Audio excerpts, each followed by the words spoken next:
This is my wife and co-founder, Samie. We are the founders of bustld, and we are the hosts of Everyday and Bustlin'.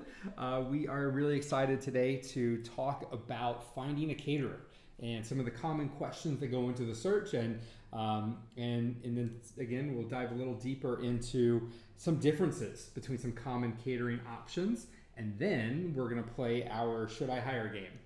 We did that in the last one. I thought that was a lot of fun. It was a lot of fun. Let's do it. Cool. Let's go. Let's do it.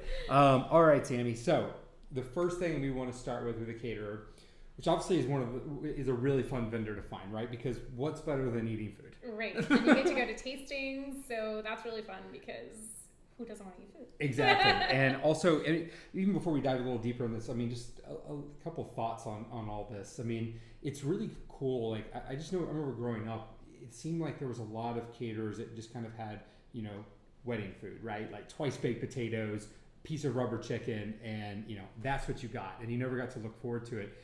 Really, over the last, several years, it just feels like caterers have really embraced the foodie and the love and art of cooking more. And it's just really cool to kind of see all the different options that exist, all the great food that exists. I think now it's just such an exciting time for catering in general. It is, because you can really personalize your wedding through food, which is such a cool way to kind of show off your personality to all your guests. Yeah, absolutely. And I know that was something that was important for us. I mean, we like to think we're foodies, and you don't look like this without being a foodie. So, anyways,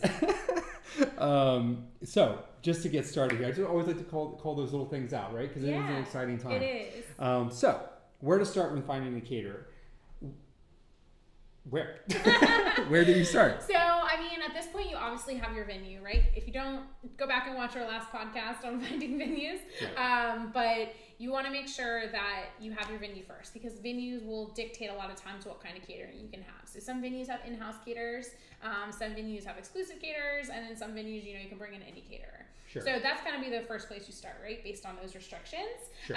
But then also start thinking about the kind of food you want. So like I said, this is a really cool way to personalize your food. If you're getting married in the South and all your guests are traveling from New York, show off the Southern roots a little bit. Or maybe you're from Maryland and you want to have crab cakes, but you're getting married in Charlotte, North Carolina. So think about that and kind of think about some things that are must-haves for you. Right. I mean, Maryland knows crab cakes in football, right? They do. So you want to start thinking about those things and then kind of put together what are some of my favorite foods? What are foods I don't like? Are there any kind of dietary restrictions I need to think about? And then start looking for caterers and kind of give them an initial idea of here's some initial thoughts. I love stations, or I want to have a Southern buffet, or I want to have a super formal dinner. That's a good place to kind of just start the conversation with your caterer. It can also be a good way to do some research, because are all their reviews about buffets, but you really want to do a seated dinner, maybe they're not a good fit for you. So Sure. It gives you an idea of kind of a place to start. You don't have to necessarily know immediately. Yeah. But it's a good way to kind of begin that search. Okay. No, I love that. And so once you start searching and you've read some reviews, you've obviously gone to bustld, right? Shameless plug. And now you have all these menus that you've collected now. How do you discern between them? How do you know if it's a good fit for you? I mean, just getting that many menus and looking at these things can be somewhat overwhelming. Yeah, because you also have no idea what, $3 a piece means to the bottom line, or, okay, this includes the price of $25 a person, but that doesn't include flatware and plates and glasses. That's an additional fee with this caterer, but maybe not this caterer. So it can be really overwhelming having all these menus. So first off, I would recommend not reaching out to more than 2 or 3 options so that you don't have 50 to look at. Right. If only there was an algorithm to tell you who's your best fit. Right. No shameless plug or anything about bustld. No. But once you have those kind of menus, I think the best way to look at it is kind of start putting together an ideal estimate or ideal menu. So I think that's something that most caterers can help you with. Sure. Just kind of let them know, I want to have 3 to 4 past hors d'oeuvres and a stationary cheese display at my cocktail hour. I want to have stations, and these are a few of my ideas. Let them put together kind of an initial estimate for you. That way you can see more apples to apples of what the comparison looks like. Or if you don't want to go that path, then do it yourself. Kind of pick a few things, see what it would look like, and try to kind of do that math. Another thing you want to make sure, though, is what's included in that price.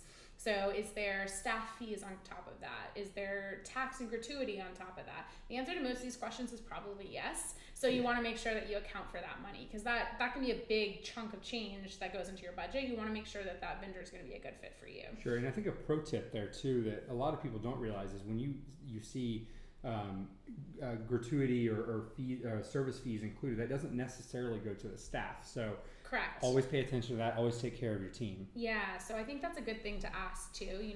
How is that gratuity or that service charge distributed? Does it go to my team, or is it an in-house fee that then I need to also tip on the top of that? So you want to think about that kind of stuff. Yeah. Also, like, are bartenders included at your venue? Do you need a bar setup? Does that include like glassware and limes and mixers and things like that? Like, what's all included, and make sure you get all of that accounted for. Plus, sure, like flatware, dishes, napkins, linens, just water preset at your table. Like, those are things you want to think about and make sure that you're accounting for in that kind of initial estimate, so you know what it's going to cost. Another thing to think about is, if you're serving cake, will there be a cake cutting charge from your caterer? Right. And what about cake plates, cake forks, cake napkins? Those are additional things that a lot of people don't think about. You want to make sure. Cake cutting set. What does the caterer provide, and what do you need to get on your own? Yeah, I mean, I think we've been to enough weddings where sometimes there's just plasticware or nothing. Right. Yeah. Yeah, so you want to make sure that you have accounted for that for sure. Yeah, absolutely. So kind of continuing on top of that, besides food and some of those things you just mentioned, what are other things that caterers provide that you want to make sure that you have accounted for, like linens and plates and things like that? I think it makes it much easier if your caterer is providing plates, flatware, napkins, and glassware. I think that coming from the source, they know exactly how many you need. Whereas if you're going to rent that from a rental company, that can kind of be an overwhelming thing. So if your caterer doesn't provide it, then I would ask them for an estimate. Okay, I'm going to go to this additional rental company and get a quote from them. How many plates do I really need? How many forks do I really need? They'll be able to give you like an estimate, and I would say add a few on top of that, because what if extra people come, or someone drops their fork on the floor? So those are things to kind of think about as you're pulling together those estimates. Yeah, and I think too, like, that it's overwhelming sometimes to have to deal with all of those extra logistics. Like, how do I get, okay, my caterer didn't bring the linens, but I went to a rental company. Now, who's taking those back? Who's picking those up? Do I pay extra days if I come a day later? I mean, right. Yeah. Yeah, it's definitely something extra to think about. So it's anytime you add another vendor, it's obviously another logistical thing to think about. Sure. When you have a ton of vendors, obviously having a planner, whether in the beginning or the end, can really help to shameless plug for planners. Shameless plug for planners, but having a planner to help you kind of navigate that can be helpful. The more, especially as you add more vendors and more rentals and things like that, you have to think about. Sure, absolutely. Yeah. I think one of the more fun trends that, besides obviously what I led with, right, the more foodie sort of menus, one of the more fun trends that's happening right now are food trucks. Yeah. So one, love your opinion on that, but two, how do you navigate your family that sometimes might be a little more traditional and wants more seated buffet stations rather than a food truck? So a food truck is really fun, and it can be a cool way to customize your wedding, but there's definitely things to think about. So if you're on like a tight timetable, food truck service is not going to be as quick as some of your more traditional service styles. That's a great point. Right? Because and then you also have to think, like, do you want your guests to like be in their nice attire and go up to the food truck and order and like wait around? How does that work if it's raining outside? Do you have coverage for them? Does the food truck have coverage? So those are just things you need to think about. Now, a lot of food trucks are doing catering just like as a totally separate thing, so you can get the food without kind of having the food truck. So that could be a good way to kind of navigate family dynamic. Like, okay, we're going to get food from our favorite food truck, but our guests don't have to go up to the truck. They're going to do more traditional style catering. That's cool. But I love food trucks for like a casual wedding, where people can kind of go up, get their food. It kind of creates that flow and mix and mingle. Mm-hmm. Now, it might take a little longer, so you might not get to dancing as early, but you will kind of get that cool mix and mingle flow that you wouldn't necessarily get with a seated dinner. Gotcha. So then how would you navigate the politics of it with, family that wants you to have the rubber chicken and the twice baked potato? I mean, I think anything different is sometimes hard to navigate with family. Like, most parents might think of a more traditional like seated dinner or buffet. Even stations can be hard to navigate with them because they don't quite. It's not something that they were necessarily doing when they got married. Right. But I think kind of just explaining, this is really cool, this is really different, coming to them with a plan. Like, yes, it's going to take a little longer, but we're going to have dancing happening at the same time. Or how about, you're worried about like grandma and people like that. Our food truck has made the, agreement that they'll come to grandma and take her order and bring her food. Or making sure that, your older guests kind of go up to the food truck first. Sure. So that's another thing. You can have your on-site coordinator help you to like dismiss those tables, maybe, as opposed to making it more of like a free flow kind of thing. Sure. So those are different ways you can kind of navigate it and make everybody happy. Okay. While getting what you want. Perfect. Well, then lastly, when you're trying to start where to find a caterer, what are some of the most important questions to ask a caterer? I know there's 1,000 questions, right? Like so many questions. Right. Top three. Okay, top three. Questions. So I think the first question to ask is what the service staff is like. So, do you have service staff? If you're going to a restaurant who doesn't traditionally cater, are they going to be able to provide staff to throughout the night? So that's something you want to think about too. Not just through dinner service. Who's going to stay to clean up, napkins and plates from cake, and then glassware and things like that. So that's something you really want to understand. Asking about any additional fees like taxes or service charge. Plates and forks, is that included in the price, or can they get them from a separate rental company and that's going to be an extra fee? And then also asking about like how they cook the food. Is it cooked 3 days before? Is it cooked on site? How does that service work on cooking, and how does that translate? So like, even if you have the most amazing meal at your tasting, how is it going to translate on wedding day? Yeah, because cooking one is different than cooking 150 to 200 exactly all at once. Exactly. And if they're, if you're in a barn and there's not a kitchen or something like that, what kind of equipment do they bring to make sure that your food is coming out and it's hot? Yeah. Because that's something that your guests will notice if the food's not hot. They're going to be talking about that. You want them to only be saying good things. Absolutely. Okay, perfect. Well, again, thanks for kind of helping us dive into where to start. Now I'd like to segue into 3 of the most popular. I guess I should have included food truck in this, but unfortunately I did not. Or actually, we can dive into it if you'd like. But deciding between seated, stations, and buffet. Those tend to be the 3 most popular options. So starting with stations, that seems to be one of the more popular ones right now. What are some of the key advantages of going stations? So I think stations is really fun. It's really different. You can make it really unique. And it also kind of creates that easy flow and that mix and mingle kind of cocktail style party. Sure.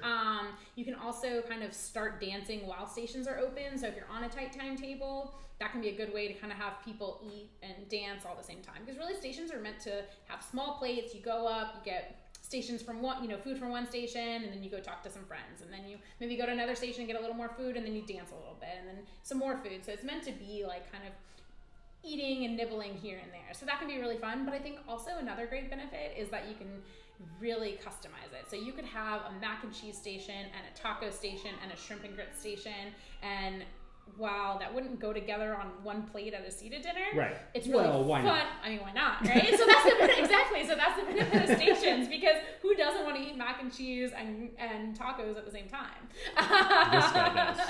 So I think that's really the cool part about it, is that you can really, really customize it. Gotcha. Okay.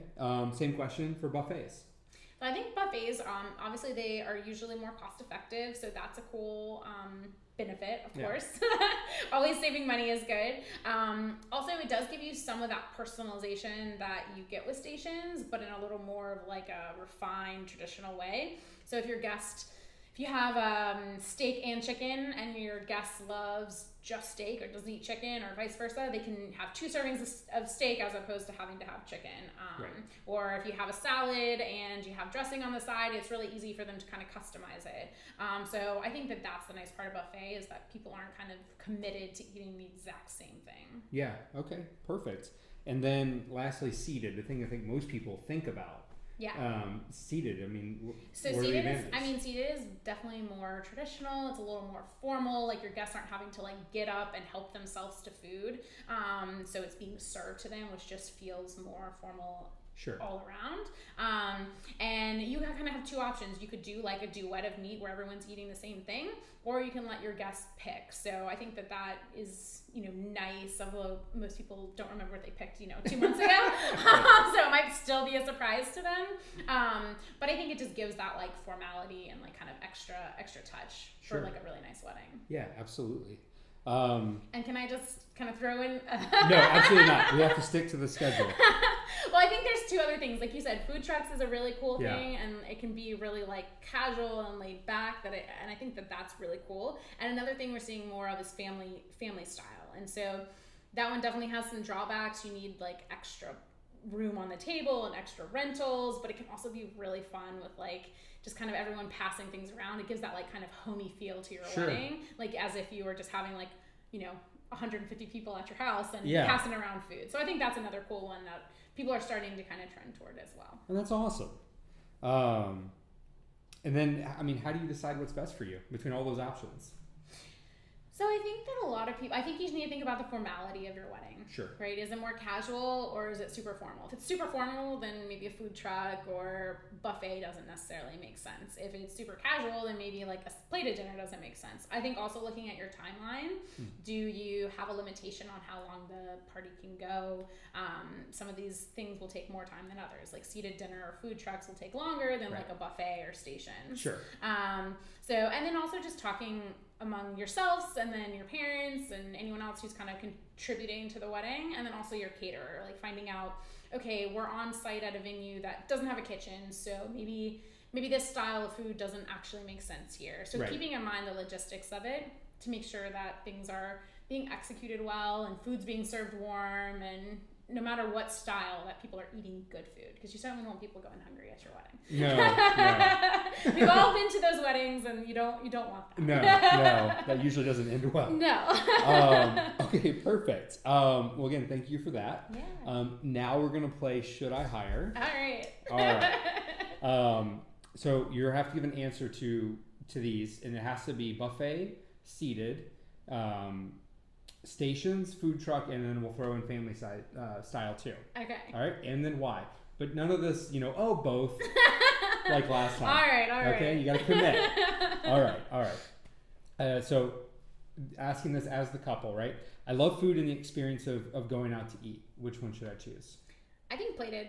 I think, if you love going out to eat where people, you have people who are bringing you food and it's more of an experience and you want to sit there and enjoy your meal, plated's going to give you that. Okay, perfect. I want to get on the dance floor as fast as possible. Okay, so I know you said I can't pick either. But I would say stations and buffet. I mean, both of them are going to be quicker. Buffet for sure, it depends on how big your group is, right? Sure. If you're a large group, you want to make sure you have 2 buffets. Otherwise, the answer to my question doesn't make sense anymore. But also stations, as long as you're kind of opening the stations and the dance floor at the same time, that can give you more time to kind of do both as well. All right. I gave good reasons. Yeah, that's true. My budget is super tight. I think buffet is usually going to be the most cost effective for your budget. You can limit it. You can choose, 1 protein as opposed to 2, maybe, just 2 simple sides. That's the best way to kind of trim down that budget and need less overall, less staff as well. Like even though that's something to think about too. With a plated dinner, you're going to need a lot more staff than you would with a buffet. So it is cool when you have like 8 servers come out at once, dropping plates all at the same time. Yeah, there's an impact there. Yeah. Okay. We want to blend 2 culturally different types of food. Which one? So I think stations is probably the easiest way to do that, because you can have kind of distinct stations and different styles. Mm-hmm. But if budget doesn't allow that or something, then there's other ways you could do that. So you could do that with a seated dinner if you wanted to do maybe one culture as the appetizer, one culture as the entree. Another thing is with like buffet, you could do that same kind of thing. Also appetizers, no matter what your budget is, no matter which style you choose, past appetizers is a great way to kind of personalize. So if you're blending two cultures, make them both kind of obvious in those appetizer options. So I think that's a good answer. But so if the easiest way to do that, though, you're saying stations. Okay, cool. I want to offer tons of food options. Stations. Yeah. Okay. I have a ton of picky eaters. I think stations again. Buffet can also work really well, but anything where people can kind of choose, because even with a plated dinner, even though they've chosen what they want, they're not choosing their sides and how much. So like if you have a picky eater who wants to eat, nothing but macaroni, then obviously stations is super easy. Or buffet, kind of same thing. Whereas like with a plated dinner, you only get a set amount of that side. Sure. I'm having a very formal wedding. Plated, yeah. I'm having a very laid back wedding. I think that one can be buffet or food truck. Okay. It's a little more laid back, a little more easy. People can kind of go up and get it when they want. Stations could work really for either of those as well. Stations is kind of like all over the place. Sure. Kind of that in between. Okay, perfect. It sounds like it was pretty even across the board. I did just think of another question, though, that I think would probably be helpful for people outside of kind of, the should I hire game here. Yeah. Kids meals. What's the best way to approach that? I mean, if in two scenarios, one, I guess maybe you don't care, right? Or, maybe you want the guests to experience the food because you're telling your story as a couple. So you can definitely have different options, and that's something you can talk to your caterer about. They can make traditional kids meals like chicken fingers or little mini pizzas or hamburgers or whatever it is, and you can ask them what those options are. Sure. Always ask kind of what the age limit is, both, if they're under 2, are they going to be charged because they're probably not going to eat anything? Or, how old can what's considered a kid? You don't want to spend a decent amount of money on a 1-year-old to kind of kind of mix, kind of eat a little bit off your plate. But a lot of times caterers can do smaller portions for kids if you want them to have the same meal as you. So that's a question to ask also. If you're offering a steak option and maybe you have a 10-year-old who eats just like adults do, but isn't going to eat as much. So maybe that's something you could offer as well. Okay, perfect. We should probably write an article about that. I think that's a good question. So, it is. Okay, perfect. So then just to wrap up here, so what are some of the key things that our couples are going to take away after this podcast? Now that they're probably hungry. That's right. I'm hungry. Yeah. I think first is you guys want to kind of sit down and think about what does an ideal wedding day meal look like to you. Then start researching your caterers. Ask them for kind of initial estimates. And then once you get those, you can select your caterer and set up your tasting. Or a lot of couples will want to do a tasting before they lock in, which is totally normal and makes sense. So usually what that works with that is you'll just pay a fee, and that might be credited back to your final bill or something like that if you choose to book them. Okay. Yeah. Perfect. Well, thank you again, and thank you all for joining us. Cannot wait to keep bringing you amazing content. Again, I'm Ryan. This is Samie, founders of Bustld, and this is the Everyday I'm Bustling show.